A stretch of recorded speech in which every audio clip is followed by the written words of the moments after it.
everyone, today I will be talking about the Slavic holiday Srodri Gori and/or Koliada. So Srodri Gori, that occurs, is traditionally marked as being on December 31st or on the winter solstice, and is also known as Srodri Mode or Mating Day. Now, this was a huge day. It's considered the beginning of the Slavic calendar.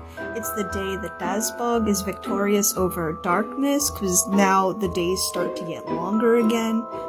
Typically what occurs is there's fortune telling and dancing and feasting for the upcoming year, and also the celebration that you survived through winter. And then there's Koliada, which also can happen on the winter solstice, but is traditionally marked as being either on the 24th or the 25th of December. Also noted for being the beginning of the new cycle or the beginning of the new year. The holiday is also named after a deity as well, but I'll get a little bit into him a little bit later. First, I want to talk about what was also done on Koliada. So some things that would happen is, of course, you have your typical dressing up as animals, as you do in good, pagan fashion, typically as bears, horses, goats, geese, leaving a spot on your dinner table open with some food for either your ancestors or for possibly a god Radagast, though I'm still doing research on this, so don't quote me on that.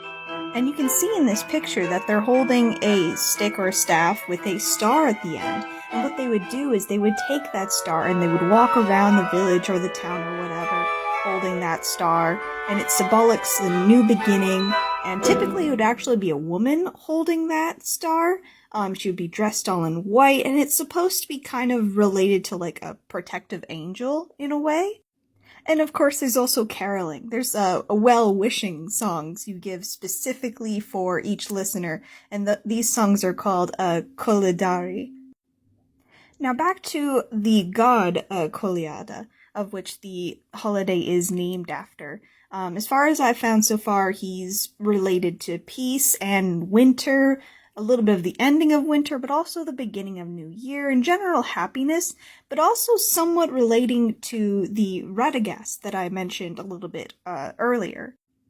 Whereas if you give him respect and maybe some food, some, hospitality, he will then give you something positive in return. So it's almost, in a way, it's a stretch. And I will admit, it's a bit of a stretch, but it's kind of like Santa. But that's, so don't quote me on this. I'm still learning.